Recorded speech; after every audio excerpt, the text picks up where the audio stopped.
Well, we're going to discuss tonight 3 ways of proposing. Did you hear about the couple that were going together for about 33 years? And the girl was getting a bit impatient, and she said to him, "Don't you think we ought to think about getting married?"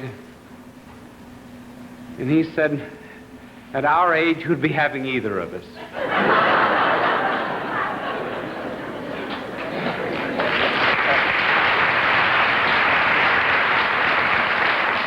And now some true stories about proposal, brief ones.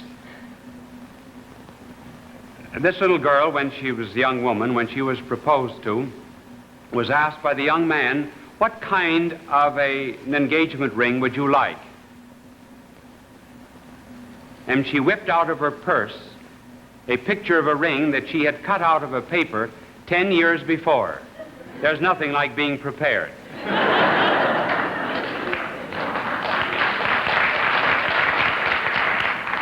And then this other young lady had been waiting for a year or two for a proposal, and she was absolutely sure that on Christmas Eve he would bring a ring and propose. So she was watching him very carefully as he came in, and he had a great big box, a fine box of chocolates, which he gave her. Well, she was so mad. When she saw those chocolates, she chucked them all into the fire, ring and all. They're not married to this day. There are various ways of making a proposal, and the way one proposes depends upon how one loves, and there are 3 ways of loving: the Christian way, the romantic way, and the scientific way. The Christian way is based upon the fact that the other person is a gift of God and is a person. A person is composed of body and soul. The body is the source of allurement, the soul is the source of content and consent, and both of them go to make up that which is most precious in this world, namely personality. And in the face of a blessing, such as the other person, one feels a sense of unworthiness. And that is one of the reasons why, in proposing, one regards the other person as a gift, and the other person regards the one proposing as a gift, and both think of themselves as gifts of God that are under some expression of the will of God in a relationship one to the other. And because of that humility, that is why a proposal of that kind is often made on the knees. Because the beloved is always on the pedestal. The lover is always on his knees. He does not deserve that blessing. Every communion has that sense of unworthiness, even though it be the soul with the divine master, or person with person. The cry is, "Oh Lord, I am not worthy." And in the engagement, a man is willing to surrender his freedom out of love. Of course, the girl may say when he proposes, "Now listen, you say you love me. You say that you love me above every other girl in the world. Do you realize that there are 683,412 eligible young women in this city? Have you tried all of them before you came to me? How do I know that you love me more than you love them?" Well, if he's a good metaphysician, which he probably isn't, but if he is, he will say, "Listen, every act of love is not only an affirmation. Every act of love is also a negation. And the mere fact that I choose you, I reject everyone else in all the world." And that is true of real love. Now, of course, when a man makes the proposal and becomes engaged, he goes through all sorts of fantastic actions. Some have been very well described by Chesterton. When G.K. Chesterton became engaged to Frances Blogg on a bridge in St. James's Park, London, he felt it was necessary, after she had accepted him, to go home and tell Frances Blogg's mother that he had proposed. And Gilbert Chesterton was very nervous. Didn't know exactly how to tell the mother, and the mother perceived that Gilbert was very nervous. She had just finished papering the house. And so she thought, well, maybe she could calm Chesterton a bit by saying, Gilbert, what do you think of the wallpaper? So Chesterton was at art school. He had a great big black crayon in his pocket, and he immediately stood up like a great knight, went to the wallpaper, and drew on the side of the wall a great portrait of Frances, his beloved. And when he proposed to her, he wrote something like this. It was a beautiful expression of a Christian engagement. There are 4 lamps of thanksgiving always before me. The first is for my creation out of the same earth with such a woman as you. The second is that I have not, with all my faults, gone after strange women. You cannot think how a man's self-restraint is rewarded in this. The third is that I have tried to love everything alive, a dim preparation for loving you. And the fourth is, but no words can express that. Here ends my previous existence. Take it.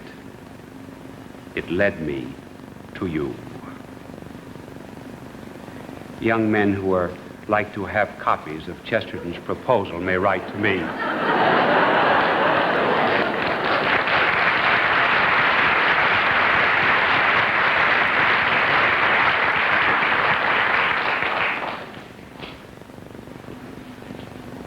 Then there's another kind of love, which is the romantic love, in which love is divorced from the divine will and from a religious basis. One is not so much interested in the other person. Therefore, one does not have that sense of unworthiness in the face of a gift of God. Rather, one is interested in the other person because of the pleasure the other person gives me. That's romantic love. In other words, the ego, or the self, is projected into someone else. And then it is made to appear that the other person is loved, and all that is loved is the ego in the other person. Hence the German poet Goethe, when he was 74 years of age, proposed to a girl 17 in such romantic, gushy, sentimental language that when it was all over, she didn't know it was her proposal. And Goethe's Faust was not interested in creating love in someone else, expressing reverence. He was only interested in seeing love created in himself. Don Juan the same. Don Juan needed another person in order to beget this experience within himself. But he was without any reverence for a person outside. Stendhal wrote on love at the beginning of the last century. Gave an expression of romantic love that ought to make young women beware. He said that love is like crystallization.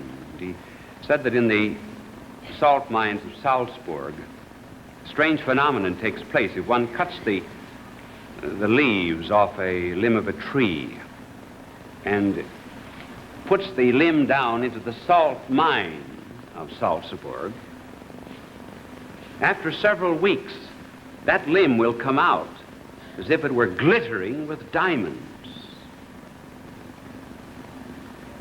Stendhal said that is what you have to do in love. You have to crystallize the other person.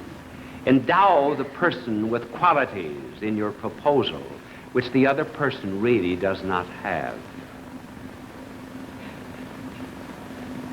Well, that kind of romantic love very often ends in something actually that is very unromantic. And perhaps one of the best expressions of that kind of proposal of romantic love, where it is always, remember, the self that is the principal interest, was well expressed in Jane Austen's Pride and Prejudice. That great classic of English literature, you remember, contains the proposal of a clergyman by the name of Mr. Collins to Elizabeth Bennet. Mr. Collins is not on his knees, but he proposes in the romantic fashion. Notice the importance of the I, not the importance of the lady. My reasons for marrying you are, incidentally, it's the man who always gives the reasons. I love you because you're beautiful, or because you're this, or because you're that. A woman never gives a reason. She loves. That's the reason. So Mr. Collins gives reasons. My reasons for marrying you are, first, that I think it is the right thing to do for every clergyman in easy circumstances, like myself, to set an example of matrimony in the parish.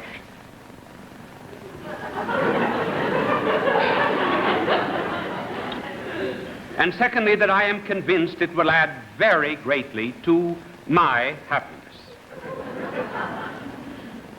And thirdly, which perhaps I ought to have mentioned earlier, that it is the particular advice and recommendation of a very noble lady whom I have the honor of calling patroness.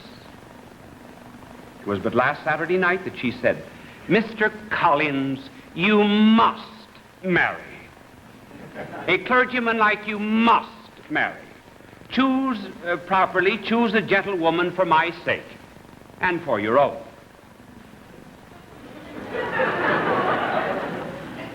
It remains to be told why my views were directed to you instead of to my own neighborhood, where I assure you there are many available young women. And now nothing remains for me but to assure you in the most animated language of the violence of my affection. I'm sure nobody will want this proposal. Well, Elizabeth Bennet, of course, refused Mr. Collins, and he said, "You must give me leave to flatter myself that your refusal of my addresses are mere words. I shall therefore interpret your refusal to your wish of increasing my love by suspense, according to the usual practice of elegant females."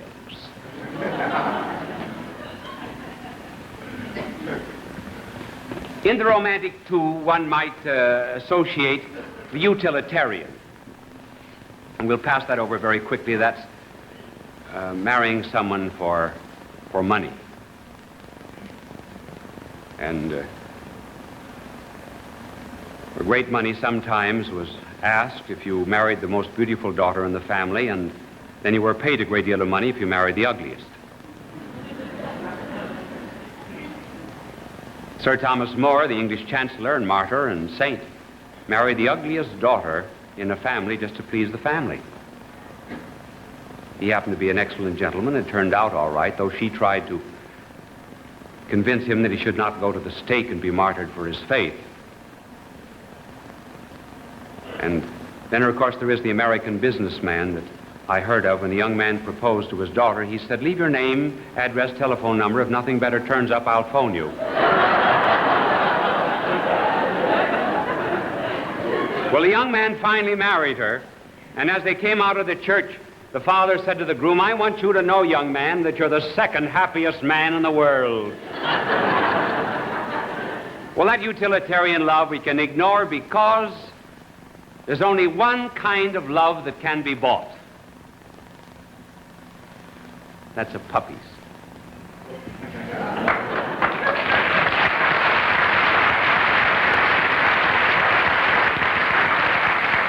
Now, in addition to the Christian, and in addition to the romantic and the purely utilitarian, there is the scientific, which is the very modern way of making love. And you'd be surprised how very common this is. As is inspiration in Freud, and Sartre, and Marx. Take, for example, love under Marx and communism. The only important thing in all the world, according to Marx, is economic production. And marriage was to sustain private property. It was built upon it, rather. Private property goes, marriage is no longer needed. When communism began in Russia, though they found out socially and experimentally that this plan did not work, but when it began, the communist theory was, drink the water, forget the glass. In other words, the person does not matter. The person now completely dissolves and fades away. The Christian person now is not always even the pleasure.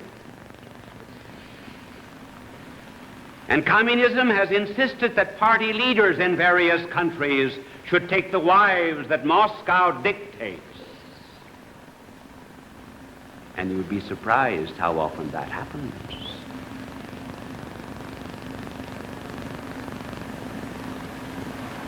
And then there's also the Freudian, where love is reduced to sex. See, what Freud has done is to interpret the person in terms of sex instead of understanding sex in terms of the person. Well, obviously, all human relations are going to be upset on that principle.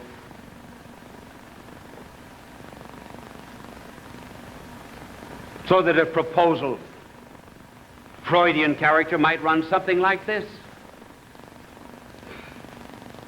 Darling, I've been to see my psychiatrist.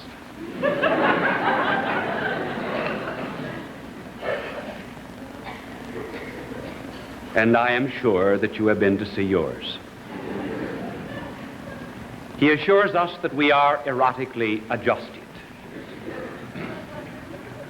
If, therefore, it will be possible for you to give a free expression to your id, so that all of your great primitive libidinous instincts are able to manifest themselves without being submerged or smothered by that terrible superego of religion, morality, myths, and taboos that society, convention, and divinity has given us, well, then I think that possibly we might be able to make a go of this thing for a couple of years. And then those, of course, who do not know Freud and all of the intricacies, but nevertheless live in a purely scientific atmosphere where love is analyzed scientifically and the person disappears. For those, the engagement takes place something like this. The man pulls a ring out of his pocket, maybe. He's in overalls, she's in slacks. How about it, babe?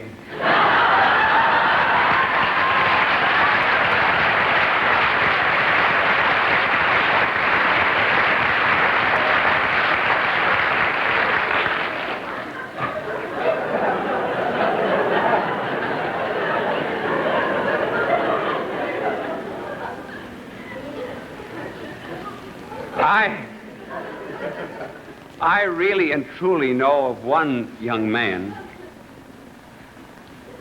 going with this girl. She was not expecting the engagement ring. And they had stopped at a restaurant, and he went in to get some food and drink for her, and she was drinking a glass of water, and she almost swallowed the ring. He had put it in the glass of water. Not put on her finger, just in the cup. Person is no longer important. Then, of course, we have in the modern age engagement by univac. Now we've reached the peak of scientific love, Because you put into this great machine your cards, and I put into it my cards, and we finally reach some kind of solution of adjustment as regards marriage. The old ancients, they used to sometimes read the entrails of birds to find out what the future was. Today we read the entrails of machines to discover what we ought to do. And so in such a machine engagement and proposal of that kind, one might say, well now, my dear, I love rock and rye, you love rock and roll. I love onions, you love florets. You love the Ten Commandments, I like shorts. You like to spend money, I like to make it. You like to smoke cigarettes, I smoke filters. And you were also the kind, I am sure, that you remember how we met. It was in the most unusual way. We were introduced. So I'm your wolf. Will you be my hound dog?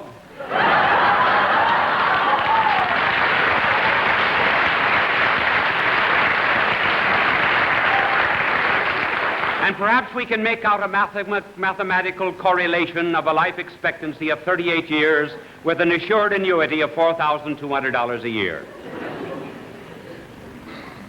And now what's happening? To the beautiful God-given thing called love. This is what's happening. It used to be that individuals sacrificed themselves for institutions. Today, institutions are sacrificed for the whims of individuals. The three great institutions of the universe are the church, the nation, and the family. And a man would sacrifice his own individual life and security and safety in order to defend his faith. Out of that came martyrdom. The second great institution, the nation. Man bore a deep loyalty to his nation. Was willing, if need be, in time of war, to sacrifice his life for the cause of his fatherland. And out of that devotion came our heroes. And then there was another great institution, namely the family. And when there were trials, and when there were crosses, and when there were misunderstandings, man and woman realized that they were two in one flesh, that they symbolized the union of Christ and the church, that they were the carnal symbol in some way of the divine and of a great and mysterious sacrament. And so they would put up with these crosses and trials simply because they bore loyalty to the institution of the family. But now, the world is full of those that will sacrifice the great institutions of the universe, the institutions that hold us together, just for the sake of satisfying an individual fancy. First of all, the church. There'll be some that would not like their pastor, so they give it up. It's like jumping over a ship simply because you do not like the captain. And as regards the nation, it used to be that we had only one known traitor in our history. Now there are tens of thousands of them who are willing to sacrifice their fatherland out of a passive devotion, sometimes an active one, for a Marxist philosophy of hate. And then as regards the family, it is only the ego and one's own pleasure and one's own contentment that matters. And in the midst of trials, there's no sense of devotion and loyalty. Why was it that in former days men stood trials for the sake of these great institutions? Simply because all three of them were rooted in God. And because they were rooted in God, therefore one drew strength from the source of these institutions. And if we are ever to become strong again as a nation, young couples have to realize that the love that they have is something that is given to them from above, that every man promises a woman something that woman can never give, that a woman promises a man something that man can never give, namely perfect happiness. Only God can give that. They are merely the John the Baptist announcing the great Messiahs of love. All that they have in this earth is just simply a spark, and they have to realize that it all has come from heaven. To say that if the spark is so bright, what must be the flame? To say one to another, if your heart can cast me into such an ecstasy of love, then what must be the great heart of God?